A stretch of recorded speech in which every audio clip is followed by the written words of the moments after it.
Satu perikop, satu hari. 1 Korintus pasal 1 ayat 18 sampai ayat yang ke-31 dan lanjut pasal 2 ayat 1 sampai ayat yang ke-5. Hikmat Allah dan hikmat manusia. Sebab pemberitaan tentang salib memang adalah kebodohan bagi mereka yang akan binasa. Tetapi bagi kita yang diselamatkan, pemberitaan itu adalah kekuatan Allah. Karena ada tertulis, Aku akan membinasakan hikmat orang-orang berhikmat, dan kearifan orang-orang bijak akan kulenyapkan. Di manakah orang yang berhikmat? Di manakah ahli Taurat? Di manakah pembantah dari dunia ini? Bukankah Allah telah membuat hikmat dunia ini menjadi kebodohan? Oleh karena dunia dalam hikmat Allah tidak mengenal Allah oleh hikmatnya, maka Allah berkenan menyelamatkan mereka yang percaya oleh kebodohan pemberitaan Injil. Orang-orang Yahudi menghendaki tanda dan orang-orang Yunani mencari hikmat, tetapi kami memberitakan Kristus yang disalibkan. Untuk orang-orang Yahudi suatu batu sandungan, dan untuk orang-orang bukan Yahudi suatu kebodohan. Tetapi untuk mereka yang dipanggil, baik orang Yahudi maupun orang bukan Yahudi, Kristus adalah kekuatan Allah dan hikmat Allah. Sebab yang bodoh dari Allah lebih besar hikmatnya daripada manusia, dan yang lemah dari Allah lebih kuat daripada manusia. Ingat saja, saudara-saudara, bagaimana keadaan kamu ketika kamu dipanggil.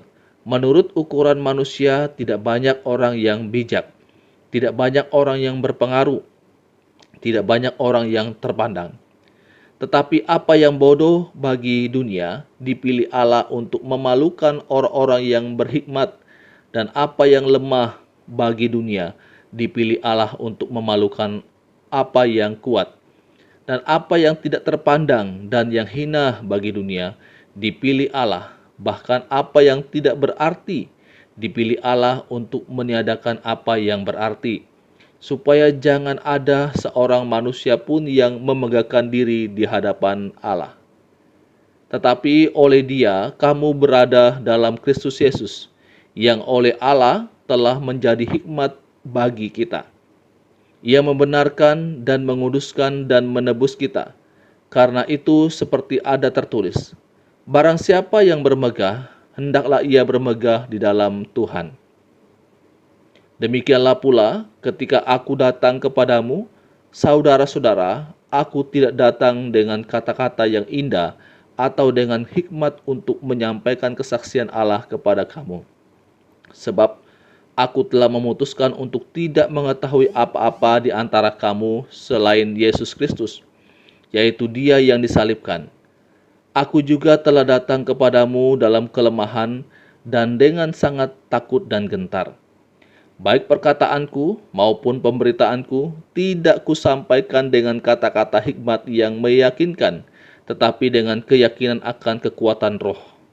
Sebab iman kamu jangan bergantung pada hikmat manusia, tetapi pada kekuatan Allah. Saudaraku yang dikasihi oleh Tuhan Yesus Kristus, ketika Paulus memberitakan tentang salib Kristus, maka bagi orang-orang Yahudi, salib Kristus itu adalah satu batu sandungan. Sedangkan bagi orang non-Yahudi, berita salib itu adalah suatu kebodohan. Yang pertanyaannya, mengapa orang Yahudi menganggap bahwa berita Injil itu adalah satu batu sandungan bagi mereka? Karena orang-orang Yahudi, kebanggaan mereka adalah Mesias. Mesias yang mereka tunggu-tunggu, dan bagi mereka, Mesias itu haruslah seorang raja, layaknya raja yang ada di dalam dunia ini, yang memimpin mereka, membebaskan mereka dari penjajahan. Ini yang ada dalam pemahaman mereka. Sehingga ketika Paulus memberitahukan tentang Yesus yang adalah raja, Yesus adalah anak Allah yang akan membebaskan mereka, ini mereka tidak bisa terima. Apalagi mereka melihat bahwa Yesus itu secara penampilan kelihatan hina, dan bahkan mengalami kematian yang begitu terkutuk sebagai penyelamat Dia mati di kayu salib. Dan bagi mereka ini adalah sesuatu yang sangat-sangat buruk karena ia digantung di atas kayu salib sebagai seorang yang terkutuk. Jadi mereka tidak bisa menerima bahwa Yesus itu adalah sebagai raja yang akan membebaskan mereka. Kemudian dari golongan non-Yahudi menganggap bahwa berita salib yang disampaikan Paulus itu adalah satu kebodohan. Nah, Bapak Ibu, ketika Paulus memberitakan tentang salib Kristus ini, mereka menertawakan Paulus. Mereka memandang rendah berita yang disampaikan oleh Paulus ini kepada mereka.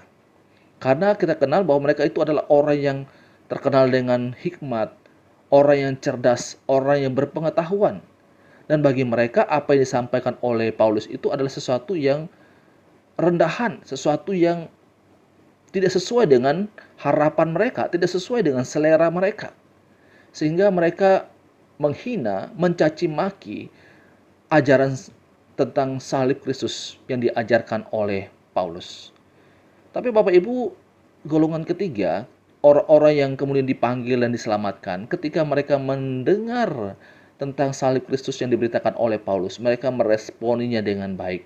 Mereka menerima itu karena itu adalah satu kekuatan Allah, hikmat yang dari Allah yang membebaskan manusia dari perbudakan dosa.